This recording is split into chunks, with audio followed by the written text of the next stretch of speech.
All right, guys, Dominick Izzo out here in Chicago. Izzo Wing Chun. We're going to do another video today, and this is on the deadliest punch of all time.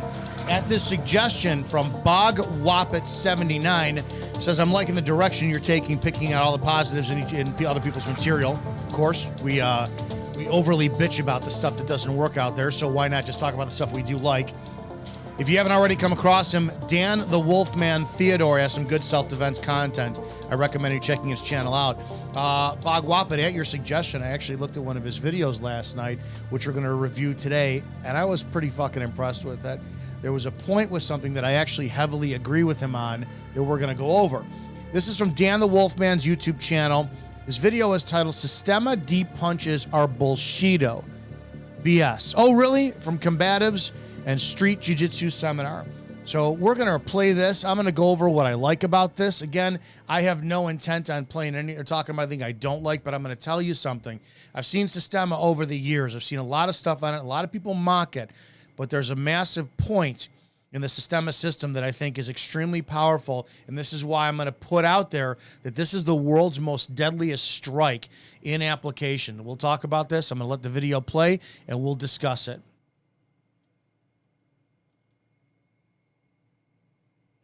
Some boxing punches first because you're a tough guy. So get a stance, punch your stomach, go. Guys, punching power, do more with less. Punching power.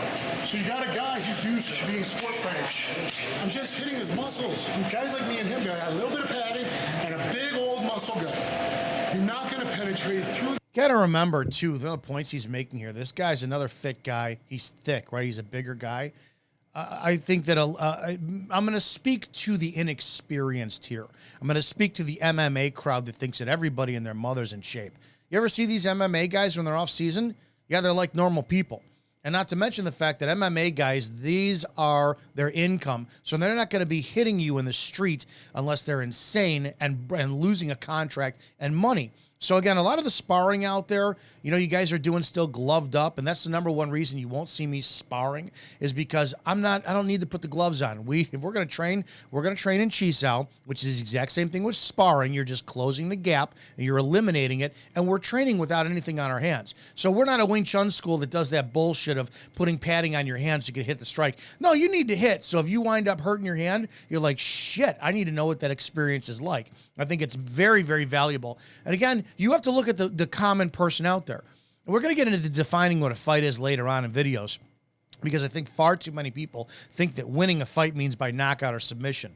No, if you actually leave the scene before the fight starts, that's winning a fight. But I'm getting too long-winded in this one. This is a guy you're going to see in a bar. This is a big man. He's thick. He's built. You know what? You're not going to see a lot of skinny, abbed guys out there who are going to be throwing down. You're going to see men who, you know, have that working class body for a living. So he's got a point in this shit. Again.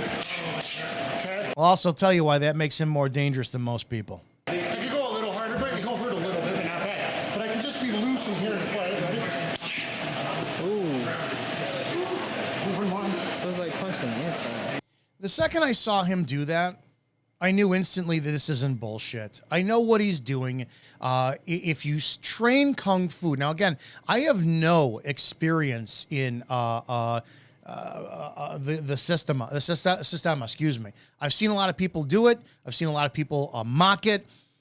I know what their principle is, and their principle is on relaxation.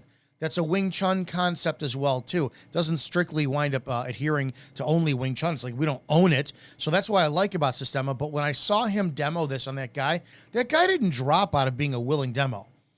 We're going to move in this. The point is, when the guy hits, you're going to feel this stuff. I can just be loose. You don't have to retract from out here. I can hit with power. I can hit with power in a short distance, and I can even hurt. I'll do it in the chest. I can even hurt. That's real. Open. That's a real strike. You want to feel a real one? That's good. Okay. Do you want one to the stomach or one to the chest? Because the chest I'll give you a cobra punch, and to the stomach I'll give you my Rapco punch. You want the chest? Guys, watch this a second here. I'm showing him power punching deepness to the body because you want to understand. You really ready? Good. Yes, sir. Okay. Dude, back off, man. I want to choke. Ooh. I'm going to tell you flat out, you could hear that. I want you to hear this for a second. Now, it's a bad quality mic. It's a bad quality mic that he's got going on. And there's always a difference when you wind up hearing people hit a pad. The pad will always talk, right? And you're going to hear different tones when you hit a pad relaxed versus tensed up. And this is going to put something hopefully in your mind when I'm going to talk about the Bruce Lee 1-inch punch versus this as well too. Listen to the sound it makes and what it sounds like when he's hitting this other person, no gloves, no padding, and on a shitty mic. You really ready? That's it. Okay. Dude, back off, man. I want to choke.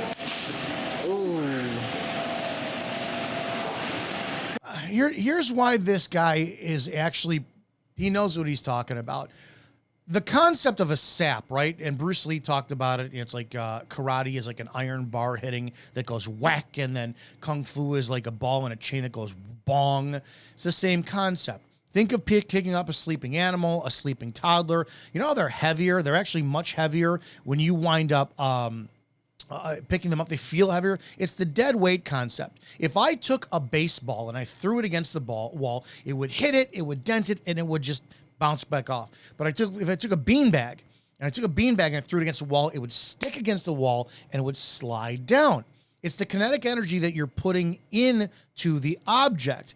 What I love about the Systema punch and why I truly believe this is the most deadliest strike out there, doesn't matter where it's applied. If you apply Wing Chun purposes, Foxhow, a strike to the carotid artery, a punch, you are transferring your body weight relaxed into another person dead weight. It's kinetic energy. And the point being is, too, it stays into the person. So you're not bouncing off. The Bruce Lee 1-inch punch was like a bar. And what you saw happen in the Bruce Lee's 1-inch punch, and let me pull this up here really fast so you can see the difference. The Bruce Lee 1-inch punch, when the guy goes backwards, let me see if I can find a real quick flip. Do I have a... When the guy goes backwards from it, right? We're gonna switch this up here really fast from here. When he hits him and the guy goes bouncing backwards, as you see in this video, we're gonna watch this for a second. That's him putting the energy in there, right? So the energy has nowhere to go but through the guy, and it pushes him backwards. When you're doing a punch with relaxation like the Systema punch or Wing Chun punch, when we do it, it penetrates into you and down into the ground. So Lee pushed the guy back. He didn't necessarily punch him. And I welcome all you critics, but Bruce Lee probably would have known what he was doing if he relaxed a little bit more, but it's not good showmanship. The point being is, on the Systema punch or a Wing Chun punch with total relaxation, you're hitting somebody like you're hitting him with a sap. You know what a sap is? I got one. I'll show you next time. It's like, it's a piece of like metal or lead inside a leather. And it's heavy, and boom, when you hit somebody, it's unforgiving. So we're not hitting somebody with a bar. We're hitting somebody with relaxation. You learn to sink your Yuma, draw the energy up from the earth, store it in your dantian, spine, out your shoulders, elbows, from the ground, into that wrist, boom, and you put all that dead weight into somebody. That punch from that distance, somebody's throat, curvature of the jaw, middle of the face, solar plexus, the suprasternal notch, that is the deadliest strike of all time because of how it's delivered. Now, if you tense up and you're doing the exact same body mechanics from a more tense position, yeah, it's not going to have the same effectiveness, and you're going to wind up pushing somebody across the room. So I think this was probably one of the most brilliant things I've seen in a while. And I wanted to give a little bit of credit to that. That is Dan the Wolfman's martial arts page. If you will, go ahead and like it, subscribe it. It does not matter what strike you use. If you learn to draw energy up from the earth, put it in your dantian, out your spine, shoulders, elbows, wrists, and boom, just dead weight into another person. I don't care where you hit them. They're going to fucking feel it. You guys have a great damn day. I'll see you in the next video.